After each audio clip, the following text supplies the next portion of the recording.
Starbucks closing 16 locations across the U.S. They say rising crime is making it unsafe for workers and customers. Jason Rantz is with us. How many of these Starbucks closures are there in Seattle? Quite a few, I think.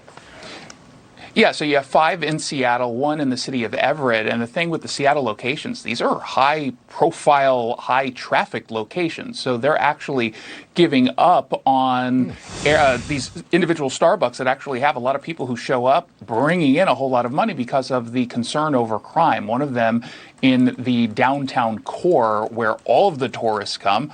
The problem has been an issue in the last several years. You'll recall, I think it was back in 2018, 2019, where Starbucks decided to just open up all of its bathrooms across the country and all of its stores. Well, guess what? In the cities that have high crime areas, particularly connected to homelessness, homeless people took over those bathrooms, and it was very common for baristas to have to deal with passed out, addicted, homeless people in the bathroom, sometimes with needles sticking out of their arms.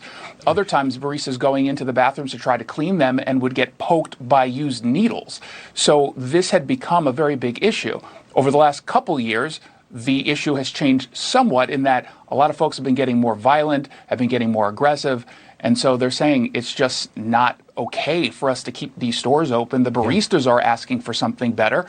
And then, of course, the customers don't want to deal with it. That is entirely understandable, the way you describe it. Good heavens. The Seattle Fire Department, as I understand, as I've been reading, that fire department is wildly understaffed. And at the King County Jail, staffing, I am told again, is so bad that they were forced to stop booking people. First of all, Jason, why is this happening? I broke both of these stories this week. It is absolutely absurd. So over the weekend, let's start with the jail system. They had to close down bookings for 9 hours because of a lack of staff. Now, they went into the COVID pandemic with a staffing issue. They then fired a whole bunch of folks for not getting the vaccine. They're not bringing in any new recruits. So they're constantly going through these staffing issues. Same issue is happening with the Seattle Fire Department, where as of this year, they have been understaffed 69% of the time. That means they are browning out individual units, fire engines, medic units, meaning they can't staff them. So when you call 911 and you've got a medical emergency, as you know, every second counts, especially if you're having like a heart attack. And if they're not able to get to you within a reasonable amount of time, the fatality rate has a tendency to go up. Yeah. And there doesn't seem to be any significant plan to address this other than saying, we're going to do more recruitment.